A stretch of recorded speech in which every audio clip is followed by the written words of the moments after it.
We were underway, and all of a sudden I hear this sound.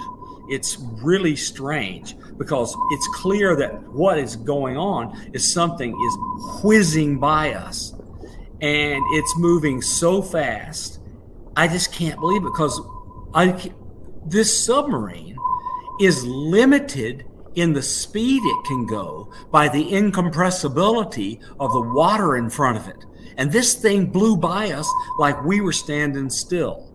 Now, I'm not going to throw anybody else under the bus here, but I guarantee you the following happened. A person with knowledge of onboard systems came out and said, "Oh my God, this goddamn thing is going faster than the speed of sound underwater, but that's faster than the speed of sound in air." Chris Lehto, welcome to Lehto Files. Welcome to the channel. I had an amazing interview with Science Bob McGuire. Bob McGuire has a ton of experience with classified missions on nuclear submarines and Navy ships. In the interview I had with him on UAP Society from last week, he talks about two amazing encounters. One was from the USS Hampton. That was a nuclear submarine while they were running away, right? Running away deep and fast. He's not allowed to say how fast or how deep. He tracked something that went by supersonic speeds through air, and that is underwater. Amazing story. His second story talks about the USS Blue Ridge. This is a lead ship. This is a famous ship actually from Saigon. You may remember it. He talks about it. But from the bridge of this ship in the middle of a typhoon with 50-foot seas, he sees an amazing sight. So very interesting interview. Very happy to be acquainted with Science Bob McGuire. Thanks for being here. Please smash that like button, comment, and subscribe. And support the channel at patreon.com/Chris Lehto. Thanks for being here. My interest began in 1998 or 9. I'm going to forget which, but I'll tell you the story. Okay. I was a rider, what's called a rider. That means I was on a submarine, but I was not a member of the crew. I was an intelligence officer, and I was doing intelligence operations on board the USS Hampton. Now, I'm not going to tell you what those operations were because it's classified. I'm just going to state that I was on board. And there was a time when we needed to, let's just say, leave the area quickly where we were. So we left the area quickly. We went out in the middle of nowhere, and we were running deep and fast. And deep and fast are both classified numbers, so I won't be saying that. Yeah, And what is it like on a submarine? I've never been on it, man. It just seems like just an amazing piece of technology. You know, yeah. So if I've people, never seen one actually. The one picture that people can see of me on the sail of the USS Hampton can be found on qrz.com. And if you do a search for N4HY, you will find a picture of me on there. Search for N4HY, and you will find a picture of me on the sail of the USS Hampton that's me on the sail of the USS Hampton, leaving wherever I was. We were just headed out to do our operation, and you can tell from the bow wake that we are full speed ahead. Oh, and that's my Institute for Defense Analysis ball cap on my head. And the captain took this picture while we were underway. So shortly after this, we went under, and we stayed under for a while until we had to leave where we were quickly. So while we left, we were underway, and it was between my shifts. And all of a sudden, I heard something really strange. And there's depth gauges on the walls, a lot of places inside a submarine. So I knew how deep we were. And I could tell, because being a person with a full-blown security clearance, I got to go aft into the engineering compartments. I got to go inside and see where the reactor was operating. And that's number one. And number two, which I won't talk about, but in addition to that, they explained to me yes, that's the Hampton. They explained to me how the screws are kept quiet. So the submarine is hard to track. And it was amazing technology. Okay, so we were underway, and all of a sudden I hear this sound. It's really strange because it's clear that what is going on is something is whizzing by us, and it's moving so fast. I just can't believe it because this submarine is limited in the speed it can go by the incompressibility of the water in front of it. And this thing blew by us like we were standing still. Now, I'm not going to throw anybody else under the bus here, but I guarantee you the following happened. A person with knowledge of onboard systems came out and said, oh my God, this goddamn thing is going faster than the speed of sound underwater, but that's faster than the speed of sound in air. Nothing can move faster than the speed of sound in air underwater because water's incompressible. There was no cavitation. It was just weird. And so there you go. That's my story about the USOs. That's amazing. Yeah. So I have so many questions there. Obviously, a lot of classified stuff. My first question is, can you tell a submarine is going deeper or shallower when you're in it? You know, if you're yeah. Because you can tell. You feel this when it changes the bow angle, and you can hear the screws change speeds. And if you're in the right place, you see a depth gauge. There's a depth gauge. There are depth gauges all over the boat. You can read how deep you are from the wall and in the compartment you're in. And when you say you saw it go by, no, I heard it go by. So were you next? I mean, the sonar guy. I mean, how accurate is this hearing? Could it have been anything else? Let's say it this way: the sonar is extremely accurate. Excellent. And so, could it have been anything else? I guess moving faster not moving at that speed, or some issue with the detector. The sensors. Basically, what would Mick West say? And I do not know the answer. I don't, but I don't believe it because the people who are saying this were submariner sensor experts. And I guess what was after that? What did they mention anything about it? What did the other people say about it? We should report this.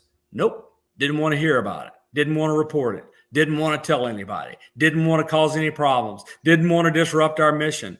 So when I left there with the knowledge in my head, not having been told to be quiet, not having been told it was classified. So I will not discuss the classified portions of this mission. But when I left there, my knowledge of what happened was unclassified, and it's mine to tell wherever I want to. They blew it. So now I can talk about it because it's completely unclassified. And I guess how long did it go on? Like how long was the engagement? Oh, it couldn't have been more than a few seconds because it blew by us and was gone. And was there any other indications? It didn't return. Only sensor indications? There was no indications? No, because we were too deep for anything else. These submarines can go faster and deeper than most people realize. I will not tell you what that is because that's classified. But so you're saying that while extremely deep behind enemy lines, or at least in a place you are not privy to mention, you saw, using the sensors, something going the speed of sound underwater. Yeah, speed of sound in air underwater. The speed of sound without cavitation and without being crushed. Yeah, because water is incompressible, especially at those pressures. Yeah, that's amazing. It's as hard as steel. Yeah, it's an amazing story. Have you shared this before? Is this the first time you shared it online? I shared it on Vinny Adams to a lesser degree than this. Excellent. He did not get all the details you're getting, not even close. Yep. This is the first time I'm just blowing it wide open. And I'm sorry. And I'm sorry. In a private conversation, which was off the record, I told Ross Coulthart this story and some others. Cool. And I'll just tell you the outcome of that conversation. Two things happened, one pleasant and one unpleasant. The pleasant thing that happened was Ross says, "Oh my goodness, Bob, whenever you get ready to write your biography, I want to be the one to write it." Okay, that was the first thing. And the second thing, my now ex-wife overheard the conversation, and it was a major contributory factor toward me having an ex-wife. Oh, really? Oh, yeah. She did not care for these stories. Well, excellent. Let's hear the second one then. Okay. Oh, So in 2008, I went on the USS Blue Ridge. I was doing we were doing port calls all along the Eastern Asian coastline on the Blue Ridge, and that's common on the Blue Ridge because it is the flagship of the 7th Fleet, which is based in Yokosuka, Japan. And it's a helicopter gunship, a helicopter carrier, and many people will remember a very iconic video that happened at the end of the Vietnam War, where a helicopter landed on its deck and was shoved off the tail of the deck after it unloaded its passengers, which it had brought from the American embassy in Saigon. So, the helicopter was shoved off the tail of the USS Blue Ridge. Okay, so I'm on the Blue Ridge doing port calls. And again, what I'm doing on the Blue Ridge, I will not say because my work was classified. But rest assured, I was there. And while we were going up and down going from Thailand all the way up to Vladivostok, doing port calls all over in 2008, for a little over 3 months, we went through a typhoon, and the typhoon had 90 knot winds and 40, 50 foot seas. I mean, it was rough. Crazy. And people were puking all around me, but I was too excited. I didn't get seasick. I was excited. I wanted to look outside and see what I could see. And I was on the bridge. So I was right up there underneath the American flag, looking out the windows. And so that's when I noticed that even though we were in a typhoon and it was raining like mad, there was no rain hitting the ship. No rain hitting the ship. And I'm going, what the heck? And I looked out the window and looked up, and I could see a glow above us in the sky. It was not very bright, but I could see it. And whatever it was blocking off the rain from the entire ship, stem to stern. Okay. And remember where you were on the ship? Can you see the screen? See those windows? See those windows right up top, right beneath the flag? Yeah, I was in there looking out the windows.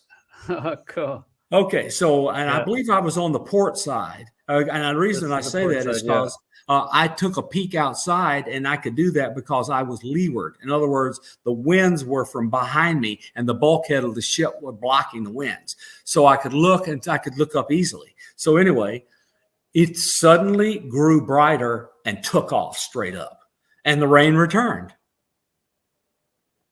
And the rain returned. And the rain returned after it was gone.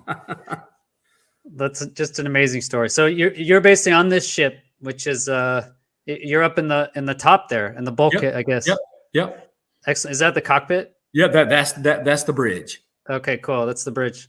Excellent. Yeah, and so what got you to go outside? You just wanted to go outside, or? Well, and so the bridge is actually a couple of decks below, and this stuff up here has this stuff up top, so you can easily go back and forth. So the bridge is below that, and this stuff up here has electronics and stuff in it for interacting with all these antennas and other things you see around. And so the bridge is actually slightly below that. And I was looking in, see those, I'm sorry, I've got the story. So those 3 windows in the front? In the front? Down. Yeah. Those 3 windows. That's where the bridge crew looks out. And and so and to the right of that, you see this little emblem on a door. Keep going to the right. Keep going to the right. Right there. That emblem. That is the door where you go in from outside. Go beneath that's where you go in from outside into the bridge. So these people that are above that emblem on that little, they can go in and out of the bridge from a door that's right there. Oh, I see. Okay, cool. Okay, yeah. So whatever I was doing, which I'm not allowed to tell, took place inside this cupola where those windows are. Okay, cool. In these windows here, yeah. Yes, the windows up top is where I normally did my work. Okay, I see. And the bridge is down below, which where I was looking out. Okay, So cool. I attempted to run up and go, because you can go inside the superstructure up to Yeah. where I was. I attempted to run up there and see if I could see anything, but by the time I got up there, it was gone. Okay, so you basically saw it from here. You're basically Yes. looking out one of these Yes, windows. yes. Looking up, and then I ran up and looked out, and by then it was gone, and the rain had returned. Cool. So basically, you saw so in this massive typhoon. So you look outside, and you basically notice no rain on the ship. Yes, and so I'm looking across the bow, and well above the bow, I can see a little glow. I couldn't tell what it was, but I could see this glow, and that's just the bow. So above the bow, up in the sky, I could see a glow, and there was no rain falling on us. Okay. So you're basically seeing out here some glow with no rain. No rain. What did you see? Did you see a ship or an object or anything? All I could see was the glow. I couldn't, because it was the dark of night, and we were going through a typhoon. Yeah. Okay. So, I mean, all I could see was the glow, and the glow increased. And when the glow increased, it took off. And I think the bridge crew was so concentrated on the horizon, because that's the only way in a seas that horrible that you can be out and amongst it and not throw up. You have to stand there and look at the horizon, or your ears go crazy and you get seasick. Okay, and so they were doing that, but that was also their job, is to make sure we didn't hit anything while we were underway. All right, so, and then I saw the thing glow and increase in glow and take off. That's all I saw. I saw no ship or superstructure. I only saw this glow that blocked off all the rain. And so what was the color of it? Do you remember? Yeah, it was yellowish, and it got brighter and whiter right before it took off. And it seemed to cover the entire bottom. So it's like it just, yeah, that's interesting. So I'm trying to visualize it. You know, you're basically looking out the window and you can kind of see through the rain because there's no rain, right? And you see this colored orb. Yeah, and so I mean, or is it an orb? Is there any shape to it at all? No. It looked like the lights were on a flat surface. I see. Oh, but again, I couldn't see the surface because we're in the dark, and what I see is the light. I couldn't see the surface or whatever was behind these lights. I see. Did you get any impression of size? When they glowed brighter, it took off. I see. And then the rain came. And then the rain came back. To me, that was clear. It was clear as the logical inference of all of that says it was a gigantic craft that took off. And we were underway, and it maintained its position right above us for quite a while. Yeah, how long, I guess, did it go on? It was minutes. Minutes. Minutes. So you were looking and looking. Did you mention it to other people? Like, no, hey, I may have said something, but look, in the excitement, you're in the middle of a typhoon. The ship is going up and down. I'm hanging on for dear life. Okay, and I just, I may or may not have said anything, but I don't remember. I just know what I saw. That I'll never forget. It's amazing. So I later told the intelligence staff what I saw, and they didn't want to do anything about it. And so again, this is, we didn't gather any evidence. Nothing happened to the ship, so there's nothing to report. So we're not going to report it. Because if you report an incident at sea, of a near miss or whatever, they send an investigative team, and they didn't want that to happen. You never do, because they always find something you don't want anywhere. Exactly. They don't want you. You don't want them snooping around and finding crap you don't want them to find, and then give you a bunch. And let me tell you, the Navy has zero defects. The command officers, they are in charge of and own all responsibility on the ship. So if an incident happens, they own it. If the Navy gigs them, they're gone, because the Navy has zero defects. Zero defects. They're fired instantly if something is found wrong. I believe it. Also, there's just so many laws. Well, the Navy is different. I remember I did Navy pilot training, just undergraduate pilot training. And I remember the Navy basically says what you can't do. Yes. Yeah. That's correct. And the Air Force says, so you can basically do kind of everything else within reason. But the Air Force says actually the opposite is what you can do. So you're very limited. So yes, in the Navy, of course, you got to remember the Navy has a serious responsibility. Their job is to project force anywhere in the world, so they are constrained as to what they can do, so as to not start World War III. Yeah, that makes sense. And it's constantly guarded, nonstop, by an entire fleet of ships around a flagship or a carrier. And the USS George Washington is the carrier of the 7th Fleet, and this is the flagship. And so the chief, the highest ranking officer in any fleet is never on a carrier. He's off on a flagship, and both of them are protected by submarines and surface vessels whose only job is to keep the bad guys away from them. Well, thank you, Bob, and thanks everybody for coming. I want to thank Chris for inviting me and apologize for being 2 minutes late. I accidentally went to sleep. And he woke me up. I'm glad we got together. It's awesome. I'm glad my computer worked. It reset 8 minutes prior, and then you weren't there yet. I was like, oh, the show's not going to work. But man, it was an amazing show, Bob. Thank you so much. Please have me back on. I'm a big fan of yours. Big fan. Thanks, everybody. Definitely. Thanks for being here. Hope you enjoyed it. Smash that like button, subscribe for future content, and join Patreon at patreon.com/Chris Lehto, or click the little button right here that says Patreon, hopefully. Have a great day. Peace.